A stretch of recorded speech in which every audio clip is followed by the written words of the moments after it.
참 좋으신 예수 그리스도의 은혜가 말씀의 자리에 함께한 복결교회의 교우님들 위에 충만히 임하시기를 바랍니다. 이 자리에 함께하신 교우님들이 모두 다 주님의 가족으로 살기를 바랍니다. 오늘은 가족 이야기를 나누어 보려고 합니다. 가족, 말만 들어도 마음이 따뜻해지는 단어가 아닐 수 없습니다. 가족이라는 말을 들으면 하루 종일 일로 지친 몸과 마음이 쉼과 안식을 얻을 수 있는 곳이라는 생각이 들곤 합니다. 왠지 지쳐 있다가도 가족이라는 말을 떠올리면 그곳에 가서 쉴 수 있지 않을까라는 생각을 하게 되는 겁니다. 이런 생각을 하다가도 간혹 뉴스에 나오는 가족 이야기를 듣다 보면 요즘은 가족이 마냥 따뜻하게 느껴지지만은 않습니다. 때로 남보다 못한 가족 이야기도 듣게 되기 때문입니다. 그렇다면 예수님의 가족은 어땠을까요? 예수님은 가족 안에서 평안을 느끼셨을까요? 예수님은 가족에 대해서 무슨 말씀을 하셨을까? 함께 같이 살펴보겠습니다. 오늘 본문 20절과 21절을 읽겠습니다. 집에 들어가시니 무리가 다시 모임으로 식사할 겨를도 없는지라 예수의 친족들이 듣고 그를 붙들러 나오니 이는 그가 미쳤다 함일러라. 예수님께서 어느 집에 들어가시니까 그 집에 사람들이 몰려들었다라고 성경은 이야기합니다. 오늘 본문은 이 사람들이 왜 그 집에 모여들었는지는 밝히고 있지 않습니다. 신학자들은 본문을 중심으로 추측하기를 유대인들이 예수님과 논쟁을 벌이기 위해 모여들었다라고 이야기를 합니다. 유대인들이 몰려들었을 때, 유대인들이 예수님을 책잡으려고 몰려들었을 때, 이때 예수님의 가족들도 예수님의 소식을 듣고 예수님을 붙들러 왔다라고 성경은 기록합니다. 이들은 예수님이 미쳤다고 생각했던 거예요. 예수님의 가족들은 왜 예수님이 미쳤다고 생각했을까요? 당시에 미쳤다는 말은 귀신이 들렸다는 말과 같은 의미로 여겨졌습니다. 그러니까 예수님의 가족들은 예수님이 귀신에 들렸다라고 생각하고 있었던 겁니다. 여기에 더해서 22절은 서기관들이 말하길 예수님께서 귀신 쓰였다라고 말을 한다고 기록하고 있습니다. 그러니까 서기관들이 퍼뜨린 악의적인 비방이 이 가족들에게 들렸고 이 비방으로 말미암아 예수님의 가족들마저 흔들리게 되었던 겁니다.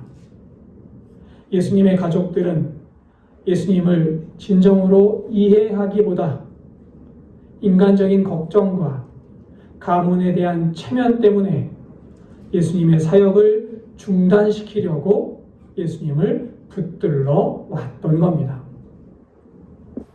22절도 읽겠습니다.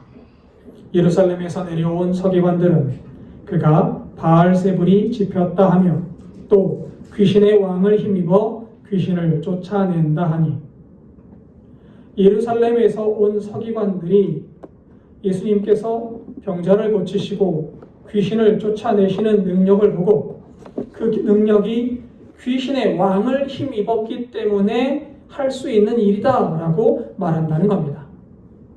본문에 등장하는 바알세불은 가나안 지역의 이방신 이름입니다. 그리고 다른 이름으로는 귀신의 왕이라고 불리기도 했습니다. 예수님은 하나님 나라의 능력을 행하고 계셨지만 당시의 종교 지도자들은 예수님을 인정하지 않았던 겁니다. 그들은 예수님이 바알세불에 집혔다라고 말을 하면서 불신했고 귀신의 왕을 힘입는다라고 모함하면서 예수님을 거부하고 있었습니다. 예수님의 가족들 역시 서기관들이 말하던 예수는 바알세불이 지폈다. 예수는 귀신의 왕을 힘입어 귀신을 내쫓아낸다. 라는 말을 듣고 예수님이 미쳤다고 생각했던 겁니다. 그 당시에는 가족들이 예수님을 이해하지 못했고 예수님의 사역이 무엇을 의미하는지 깨닫지 못하고 있었기 때문에 가족들은 불신의 마음으로 예수님을 찾아온 겁니다. 서기관들이 퍼뜨린 소문을 알고 계셨던 예수님은 서기관들을 불러서 말씀하십니다.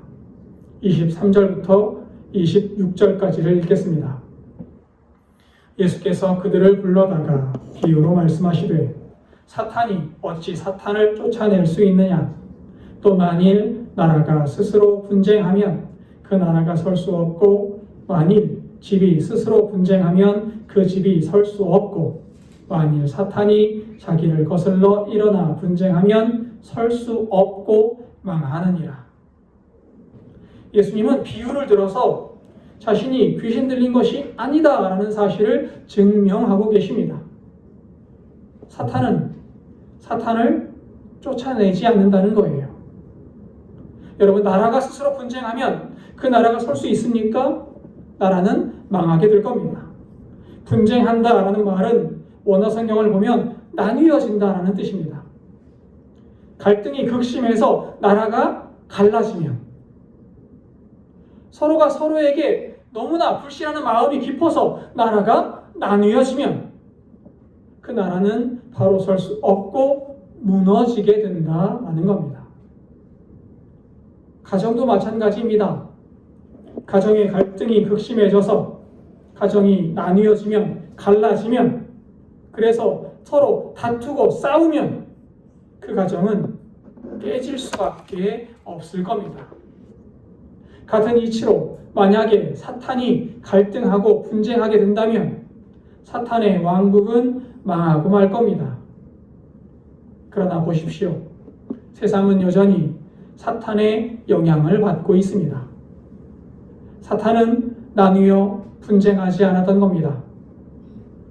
그러니 예수님의 병자 치유나 귀신을 쫓아내는 사역은 귀신의 능력을 힘입어 행하는 것이 아니라는 거예요. 오히려 예수님은 자신의 사역이 하나님 나라의 능력을 힘입은 사역이라는 사실을 비유로 설명하고 계십니다. 예수님의 능력은 하나님으로부터 온 능력입니다. 예수님의 사역은 하나님 나라의 사역임을 믿으시기 바랍니다. 27절을 보겠습니다. 사람이 먼저 강한 자를 결박하지 않고는 그 강한 자의 집에 들어가 세간을 강탈하지 못하리니 결박한 후에야 그 집을 강탈하리라. 구약 이사야서에 보면 이스라엘이 강한 자에게 빼앗긴 것을 하나님께서 도로 빼앗아서 이스라엘에게 나누어 줄 것이라고 말씀하시는 대목이 있습니다. 예수님은 이사야의 구절을 생각하셨던 것으로 보입니다. 예수님께서 능력을 행하셔서 병자를 고치시고 귀신을 쫓아내신 일은 강한 자, 즉 사탄의 권세를 더 강하신 분, 예수님께서 제압하신 일이다 라고 말씀하시는 겁니다. 그리고 이어서 말씀하십니다. 28절부터 29절입니다. 내가 진실로 너희에게 이르노니 사람의 모든 죄와 모든 모독하는 일은 사하심을 얻되 누구든지 성령을 모독하는 자는 영원히 사하심을 얻지 못하고 영원한 죄가 되느니라 하시니. 사람의 모든 죄와 모독하는 일은 사하심을 얻되 성령을 모독하는 자는 사하심을 얻지 못합니다. 본문에서 용서받을 수 있다고 말씀하신 모독하는 일은 원어 성경을 보면 블라스페미아라고 합니다. 이 단어는 사람을 중상하는 일, 사람을 모욕하는 일을 의미하지만 더불어서 하나님에 대한 불평을 말한다라는 뜻도 가지고 있습니다. 그러니까 사람이 힘든 순간을 맞아서 하나님을 원망하거나 하나님을 잠깐 불신하는 일도 하나님은 용서하신다는 거예요. 내가 너무 힘들어서 하나님 계십니까? 하나님 도대체 나를 지켜보고는 계신 겁니까? 하나님 없는 거 아니에요? 라고 말한다고 하나님이 우리를 지옥으로 보내버리지는 않으신다는 거예요. 그렇다면 성령을 모독하는 사람은, 용서받을 수 없는 이 성령을 모독하는 사람은 어떤 사람을 일컫는 말입니까? 성령을 모독하는 사람은 하나님의 능력을 보고도 예수 그리스도의 구원을 믿지 못하는 사람들, 하나님과 예수님의 구원 사역을 믿지 않고 끝까지 거역하는 사람이 성령을 모독하는 사람입니다. 본문의 상황에서는 예수님께서 하나님 나라의 능력으로 귀신을 쫓아내는 것을 보고도 귀신을 힘입었다고 말하면서 예수님을 거부하는 서기관들과, 조금 더 넓게 보면 지금 상황에서는 가족들을 가리키고 있는 말이라고 할 수 있을 겁니다. 예수님의 가족들 역시 예수님의 구원 사역을 끝까지 믿지 않는다면 구원의 길에서 멀어질 수 있기 때문입니다. 이렇게 보는 이유는 30절입니다. 30절을 읽겠습니다. 이는 그들이 말하기를 더러운 귀신이 들렸다 함일러라. 서기관과 바리새인들이 예수님은 더러운 귀신이 들렸다라고 말했기 때문에 예수님께서는 성령을 모독하는 사람은 사하심을 얻지 못한다라고 말씀하셨다는 겁니다. 서기관과 바리새인들, 유대인들은 예수님을 믿지 않았습니다. 예수님의 구원을 받아들이지 않았던 겁니다. 그래서 끊임없이 예수님을 오함했고 끊임없이 거짓 선동을 벌였습니다.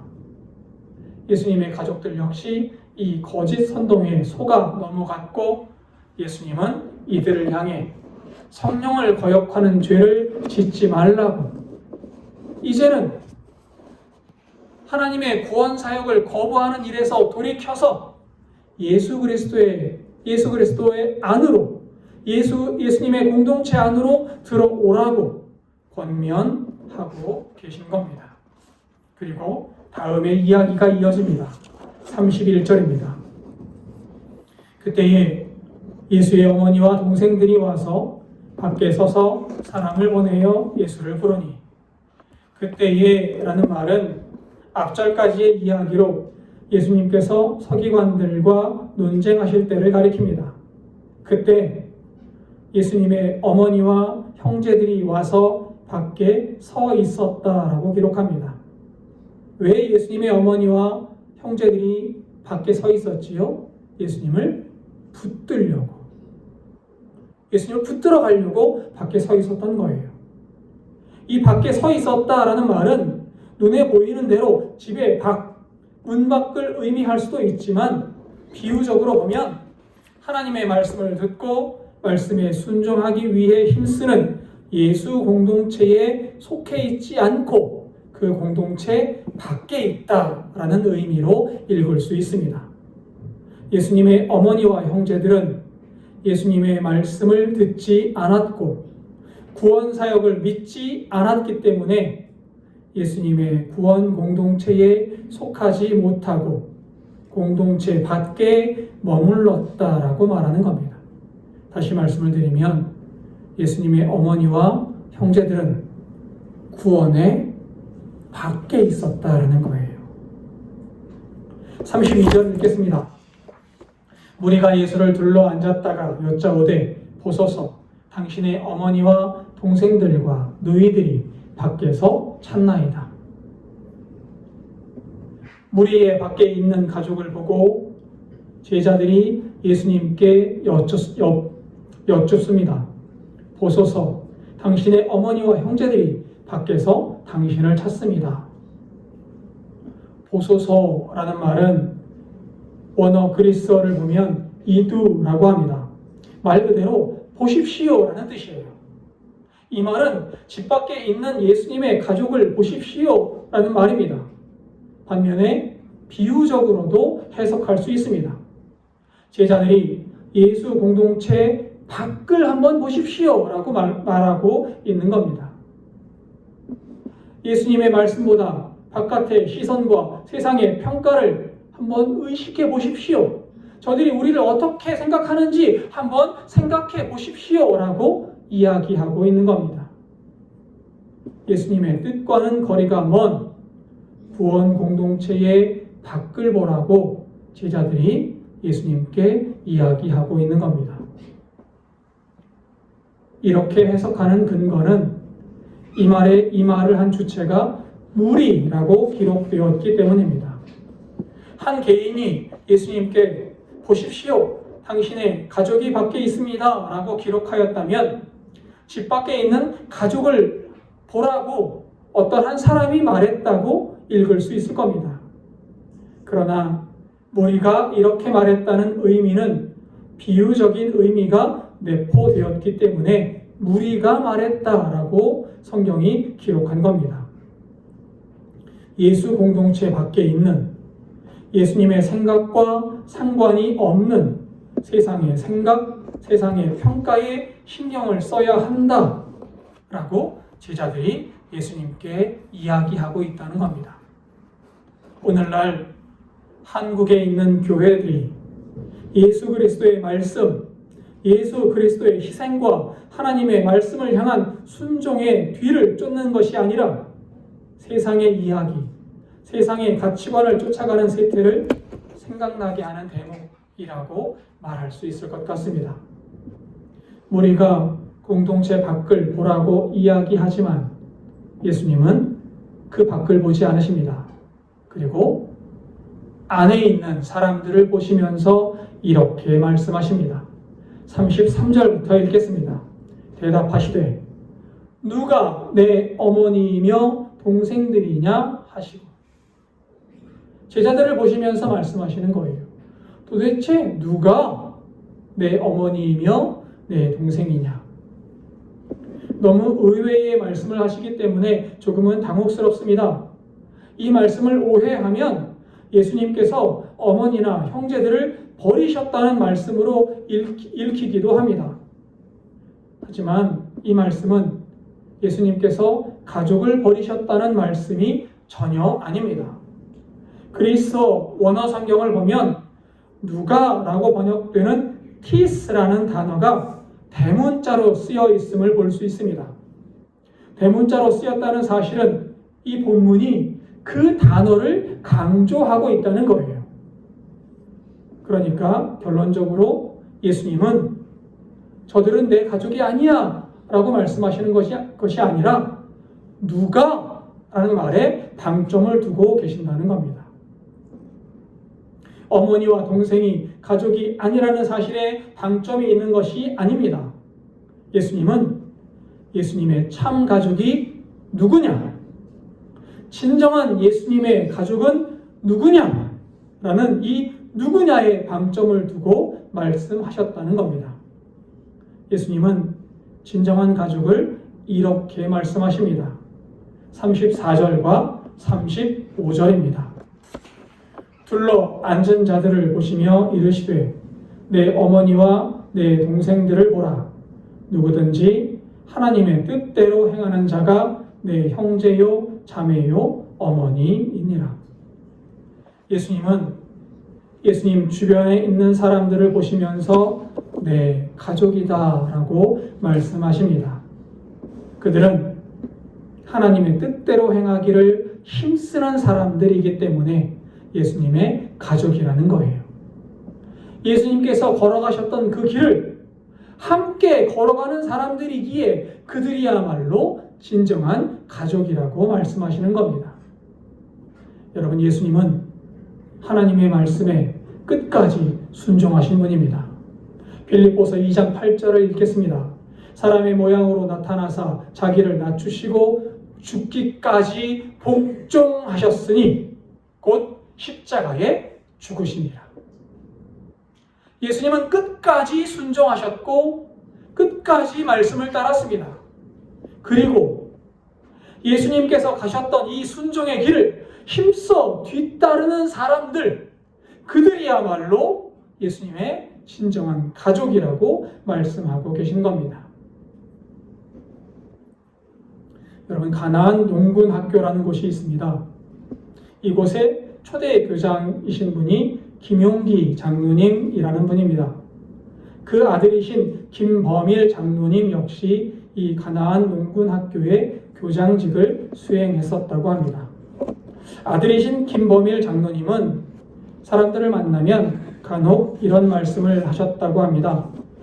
세상에서 제일 원수같이 생각했던 사람은 아버지이신 김용기 장로님이셨다라고 말입니다. 내가 왜 아버지의 아들로 태어나서 강원도 산골에서 세상과 단절된 생활을 해야 하는지 이해할 수 없었다는 거예요. 그게 정말 싫었다고 합니다. 꼭두 새벽에 일어나서 기도하고 밭 갈고 농사까지 지으면서 살아야 하는 삶이 너무 싫어서 아버지가 원수 같았다라는 말을 하곤 했다고 합니다. 그래서 아버지가 너무 미우니까 집에 있는 대돌 아시죠? 이 기둥이 세워져 있는 그 대돌 위에 놓인 아버지의 신발을 보고는 그 신발을 발로 뻥 차버렸대요. 그러다 아버지가 무서우니까 차버린 신발을 갖다가 다시 대돌 위에 올려놓고는 또 아버지가 미워서 그 신발을 뻥 찼대요. 그렇게 차고 갖다 놓고 하면서 아버지에 대한 분풀이를 하곤 했다고 합니다. 그러다가 아버지가 돌아가시고 뒤를 이어서 농군 학교를 맡게 되면서 이 일이 온 천하와도 바꿀 수 없는 귀한 일이라는 사실을 깨달을 수 있었다고 김범일 장로님은 말씀하십니다. 그래서 대돌을 보면서 아버지께 죄송한 마음이 들기도 하고 동시에 귀한 신앙유산을 물려주신 것에 대해서 감사함을 느낀다라고 말씀하시곤 했다는 겁니다. 김범일 장로님은 아버지가 가셨던 그 길을 뒤따라가면서 아버지를 더욱 존경하게 되었고 아버지의 가족이라는 사실을 더욱 굳건하게 느끼게 되었다라고 말씀하시는 겁니다. 이처럼 예수님의 가족은 예수님께서 가신 길을 뒤따라가는 사람, 그 사람이야말로 예수님의 가족이라고 말할 수 있을 겁니다. 오늘의 말씀을 읽으면서 나 스스로에게 이런 질문을 던져봅니다. 나는 예수님의 가족인가? 라고 말입니다. 여러분은 어떻습니까? 여러분은 예수님과 같은 길을 가는 예수님의 가족이십니까? 예수님께서 걸으신 순종의 길을 뒤따라가는 예수님의 참 가족이십니까? 우리가 하나님 말씀을 향한 순종의 길을 뒤따를 때 우리가 예수님께서 걸어가신 그 길을 나도 함께 걸어가겠습니다 고백하며 따라갈 때 예수님은 우리를 향해 이렇게 말씀하실 겁니다. 보라, 나의 형제요 자매요 나의 가족이다 라고 말입니다. 사탄은 우리에게 세상을 바라보라고 말합니다. 세상의 가치관, 세상의 욕망, 세상의 평판을 따라야 한다고 말하고 있습니다. 반면 예수님은 말씀에 순종하는 사람, 하나님을 믿고 하나님 나라를 바라보는 사람, 예수님의 길을 뒤따르는 사람을 향해 나의 가족이요, 나의 형제요, 나의 자매라고 부르십니다. 그리고는 우리를 안아주실 겁니다. 복길교회 교우 여러분, 우리는 주님의 가족으로 살기 위해 예수님의 발치에 앉아 그분의 말씀을 경청하고 마음에 새기는 일부터 시작해야 합니다. 그리고 그 말씀에 순종의 삶을 살아야만 합니다. 듣고 새기고 믿고 따름으로 주님의 가족으로 주님과 함께 생명의 길로 나아가시는 복길교회 모든 교우님들 되시기를 진심으로 기원합니다. 기도하겠습니다.